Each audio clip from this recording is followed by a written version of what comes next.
Bismillahirrahmanirrahim. This is Jahazeb Aziz. I welcome you to your favorite YouTube channel, United School System Official.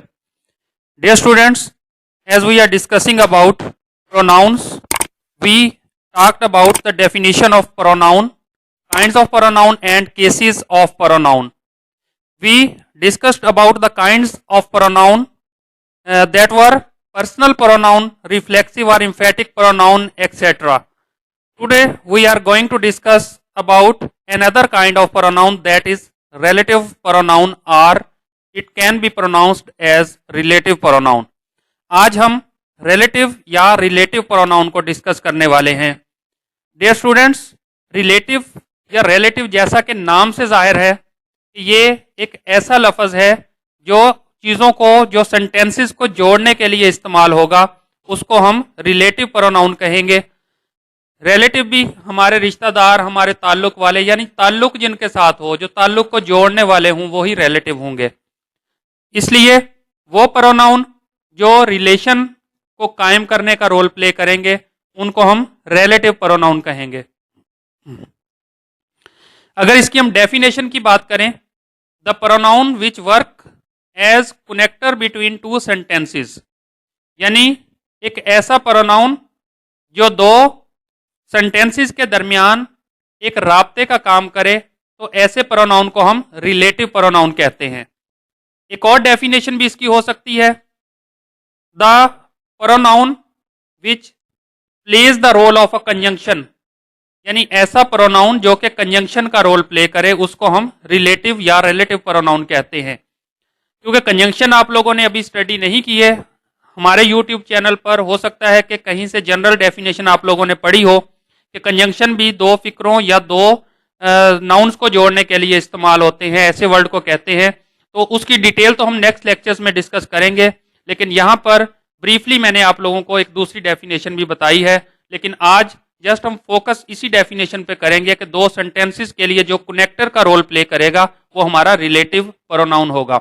इसकी अगर हम example की बात करें, दैट, हु, हुज, होम और विच.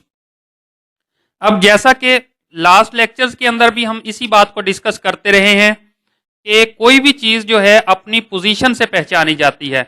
हमने इनडेफिनेट प्रोनाउन और डिस्ट्रीब्यूटिव प्रोनाउन के अंदर भी आपको वाज़े करने की कोशिश की कि बाज़-औक़ात इनडेफिनेट और डिस्ट्रीब्यूटेड सेम प्रोनाउन ही हैं, सेम वर्डिंग ही उनके लिए इस्तेमाल होती है, लेकिन सेंटेंस के अंदर हम उनकी रिकग्निशन करेंगे कि यहाँ पर ये क्या रोल प्ले कर रहे हैं. जिस तरह आप कह सकते हैं कि एक शख्स है, वो अपने घर में किसी का भाई हो सकता है, किसी का बाप हो सकता है, किसी का बेटा हो सकता है, लेकिन अगर वो किसी इंस्टीट्यूशन के अंदर मौजूद है तो वहाँ पर उसकी एक अपनी डेजिग्नेशन होगी. वो प्रिंसिपल हो सकता है, वो टीचर हो सकता है, वो बॉस हो सकता है. तो वहाँ पर उस देखें इंसान वही है, इसी तरह वर्ड वही होगा, लेकिन वो कहाँ पर मौजूद है सेंटेंस के अंदर, कहाँ पर उसका इस्तेमाल हुआ है, उसी के मुताबिक उसकी डेजिग्नेशन हमने फाइनल करना होती है कि यहाँ पर इसको किस नाम से हम डेजिग्नेट करेंगे. तो यही रिलेटिव प्रोनाउन, ये कहीं और भी दैट, अब किसी और हमने डेमोन्स्ट्रेटिव प्रोनाउन के अंदर भी इसको डिस्कस किया था, हु, हुज, होम और विच हैं. ये किसी और काइंड के अंदर भी, यानी इंटरोगेटिव के अंदर हम इसको प्रोनाउन को डिस्कस कर सकते हैं. लेकिन यहाँ पर ये रिलेटिव का रोल कैसे प्ले करेंगे, तो सेंटेंसेस के अंदर हम इसकी एग्जाम्पल को कोट करते हैं. तो फर्स्ट एग्जाम्पल को आप देखें, this is a book that I bought yesterday. यही वो किताब है जो मैंने कल खरीदी. अब आप यहाँ पर देख सकते हैं कि दिस इज अ बुक एक मुकम्मल सेंस जो है वो आपको शो कर रहा है कि ये किताब है. यानी इसके बाद हमें अगर देखा जाए तो किसी और लफ्ज की, किसी और वर्ड की जरूरत नहीं है, ये कंप्लीट सेंस दे रहा है. ये कलेक्शन ऑफ वर्ड्स है जो कंप्लीट सेंस थे, उसको हम सेंटेंस कहते हैं. तो ये एक पूरा सेंटेंस का रोल प्ले कर रहा है. और अगर हम देखें आई बॉट यस्टरडे, मैंने कल खरीदी, तो ये भी एक कंप्लीट सेंस दे रहा है. तो आपके पास दो सेंटेंसेस इस्तेमाल हो रहे हैं जिसमें this is a book, I bought yesterday. तो इन दोनों को अगर हमने आपस में जोड़ना है तो हमने दैट का वर्ड इस्तेमाल किया है, तो दैट हमारा यहाँ पर रिलेटिव प्रोनाउन होगा. नेक्स्ट एग्जाम्पल में अगर हम आए, ही इज अ मैन, वो एक आदमी है, वो ब्रोक माई पेन, जिसने मेरा कलम तोड़ दिया. तो यहाँ पर man, he is a man एक मुकम्मल सेंस दे रहा है. Broke my pen, I, he broke my pen हम यहाँ पर कर सकते हैं. तो ये एक मुकम्मल सेंस दे रहा है। तो ये हमारे पास दो सेंटेंसेस हैं। तो इन दो सेंटेंसेस को जो कनेक्ट करने का, इनको जोड़ने का काम कर रहा है वो है हमारे पास वर्ड हु। तो हु यहां पर एक रिलेटिव प्रोनाउन का रोल प्ले कर रहा है। तो नेक्स्ट एग्जांपल में आप देखें, दिस इज अ कार, ये एक कार है। आई वांटेड टू बाई, मैं खरीदना चाहता था। अब देखें, दिस इज अ कार भी एक मुकम्मल सेंस दे रहा है। आई वांटेड टू बाई, मैं खरीदना चाहता था, ये भी हमारे पास एक मुकम्मल सेंस आ रही है। और इन दोनों को जो हमारे पास कनेक्ट करने का काम कर रहा है वो विच कर रहा है। तो इसलिए विच यहां पर रिलेटिव प्रोनाउन होगा। इसी तरह दिस इज अ गर्ल, ये एक लड़की है।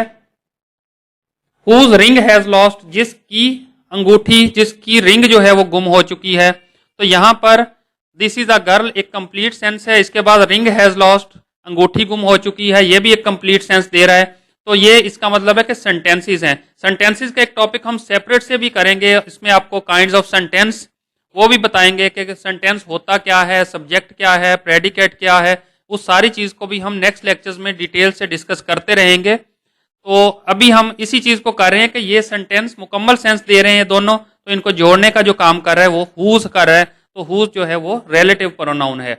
इसी तरह दिस इज द मैजिशियन, ये एक जादूगर है। आई मेट यस्टरडे, मैं कल मिला। तो देखें ये दोनों सेंटेंसेस जो है वो मुकम्मल सेंस को शो कर रहे हैं और इनको जो जोड़ने का काम कर रहा है वो हुम कर रहा है।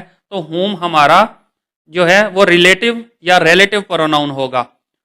इसके बाद हम देख सकते हैं कि दैट कहाँ पर इस्तेमाल होना है, हु कहाँ पर इस्तेमाल होगा, विच कहाँ पर इस्तेमाल होना है, हुज का यूज कहाँ पर है, हुम हम हर जगह इस्तेमाल क्यों नहीं कर सकते। तो इसके रिलेटेड एक सेपरेट से हम वीडियो बनाएंगे, क्योंकि इस वीडियो को प्रोलॉन्ग होने से बचाने के लिए आपको जस्ट मैं कंसेप्ट देना चाह रहा था कि रिलेटिव प्रोनाउन बेसिकली हैं क्या। तो इसके हवाले से नेक्स्ट मुकम्मल कॉन्सेप्ट देने के लिए हम एक सेपरेट से जो वीडियो बनाएंगे तो उसमें ये तमाम चीज़ें भी आपकी वाज़ेह करने की कोशिश करेंगे। तो अभी तक आप लोगों ने चैनल को अगर सब्सक्राइब नहीं किया तो वो सब्सक्राइब करके बेल आइकन को ज़रूर दबा दें, ताकि नेक्स्ट इसके रिलेटेड या नेक्स्ट कोई भी वीडियो अगर हम अपलोड करते हैं तो उसका नोटिफिकेशन आपको मिलता रहे। Thank you very much. अस्सलाम वालेकुम।